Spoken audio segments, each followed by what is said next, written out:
Professor Sachs, welcome here, my dear friend, and thank you as always for accommodating my schedule. Before we get to the state of Israeli society today and Prime Minister Netanyahu's government, do you have an understanding of why President Trump, after threatening last week to unleash the gates of hell, using his phrase, on Iran, backed down again over the weekend?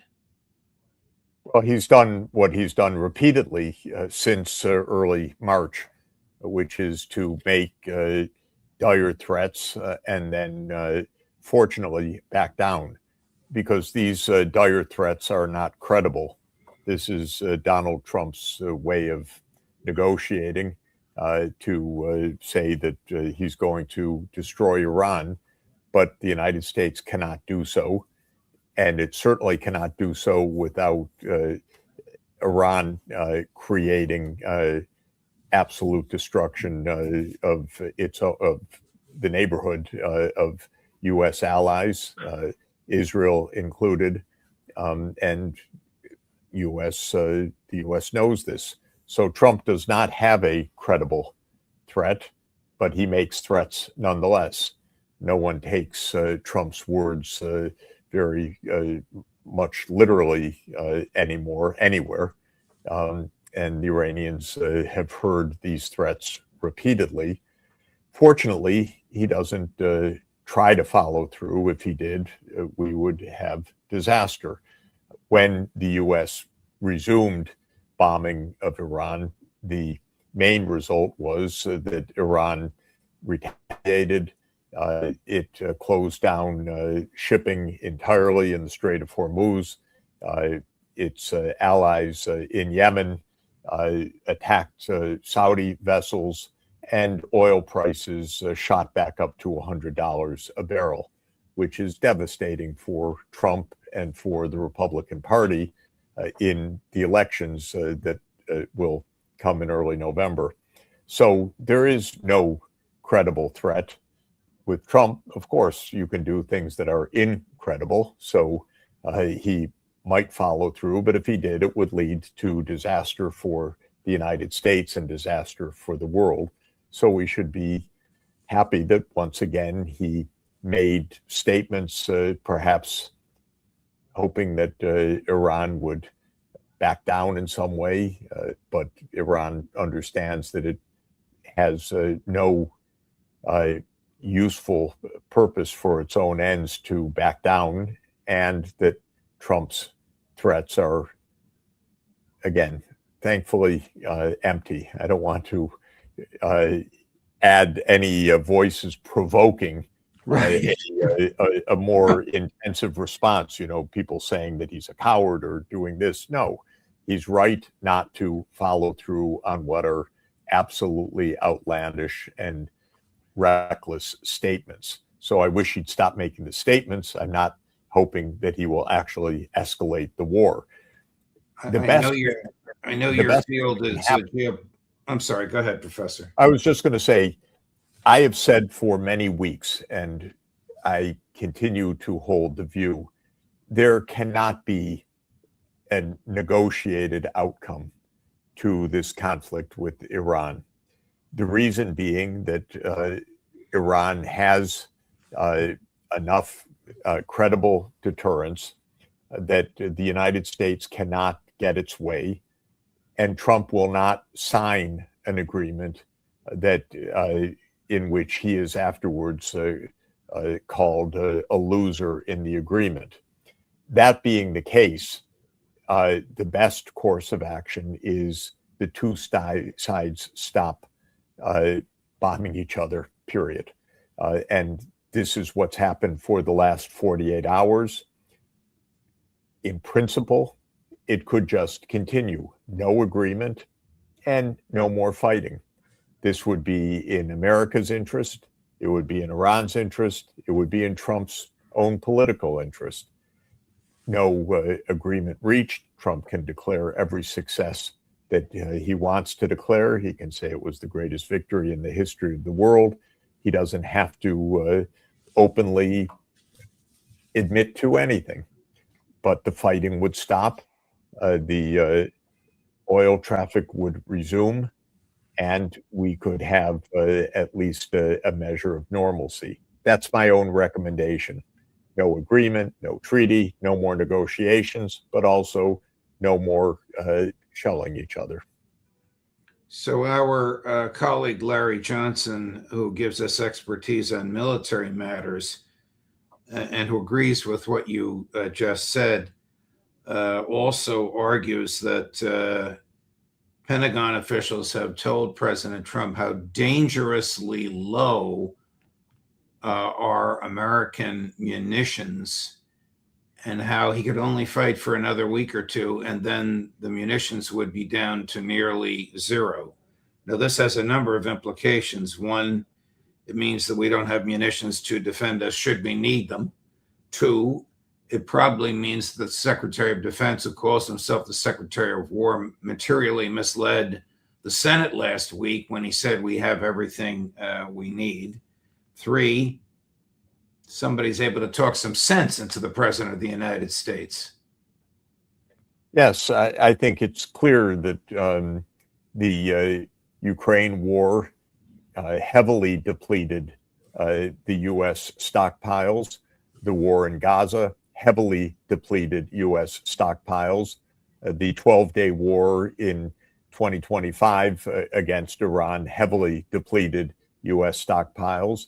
And these several months of war now have further depleted U.S. stockpiles. So none of that is a surprise. We have felt that this is the case even before the Iran war because of events in Ukraine and Gaza.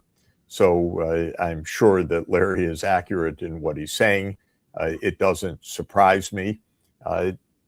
We have been in perpetual war, the United States, for years. This is what happens. These wars are not thought out. They are purely destructive. They deplete the arsenal, and they have left us with no results. But not any of that is in the slightest a surprise.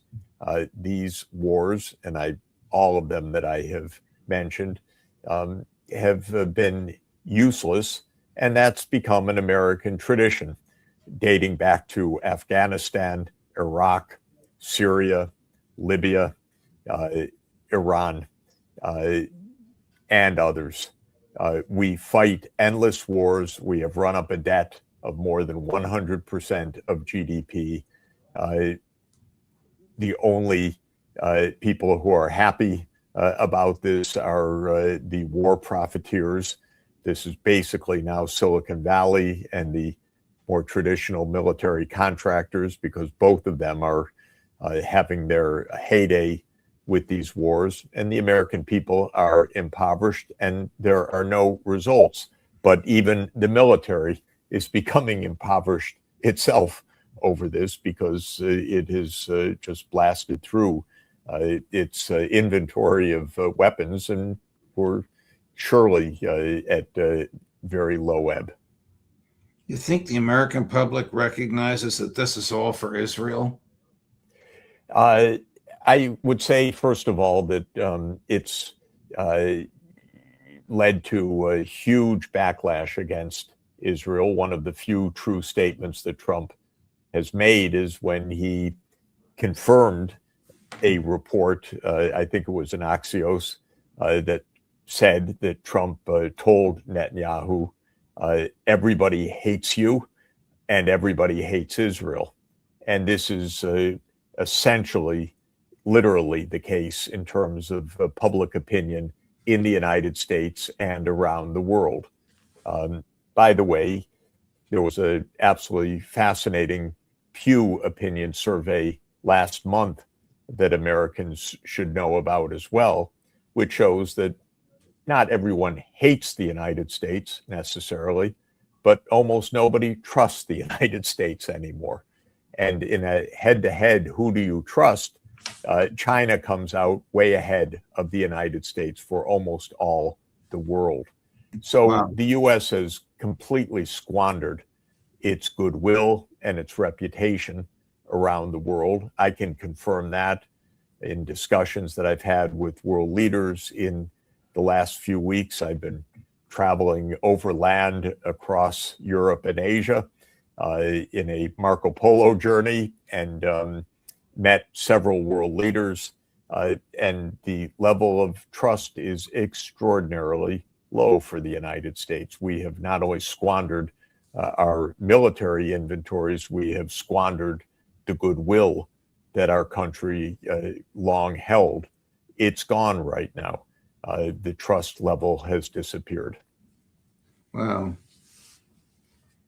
So it really doesn't matter whether Netanyahu's reelected or not, because his successors will be as aggressive as he is. It might just be a different tone and obviously a different personality. I think that's right. I don't view this as some decisive balloting on Israel's future.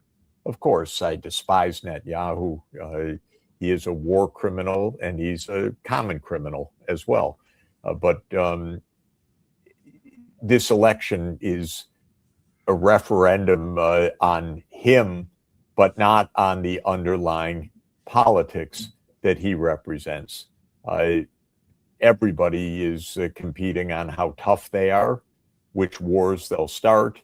Everybody, in effect, one way or another, is supporting this Greater Israel project, which means permanent occupation of 8 million Palestinian people, apartheid rule, ethnic cleansing, lawlessness, destruction, a kind of brutality that is so vulgar and shocking and out in public view, it's hard to imagine. Israeli society, in this case, has really lost its hold on reality, unfortunately. It's living in a closed bubble. It is in a frenzy, believing that its neighbors are out to kill it. It senses maybe the existential risk, but it has no idea that it has caused its own existential crisis. Professor Sachs, thank you very much, my dear friend. I know it's the middle of the night where you are, but I deeply appreciate your allowing me to ask you questions and all your sound answers. All the best. Safe travels. Great. Talk to you soon. See you Sure. next week. Thanks Sure. a lot. Bye-bye.